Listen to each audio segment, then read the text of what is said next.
Let's get back to the tutorial. After texturing and visualization, export your model and import it to your CAM software.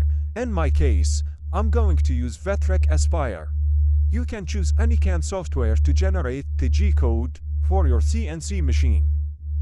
Open up your CAM software and set up the work area, import your 3D model, and run a few toolpaths. Don't forget to watch the simulation to see if there is any mistakes. Then export your G-code to your CNC. Now I will leave you with this time lapse of the CNC machining process.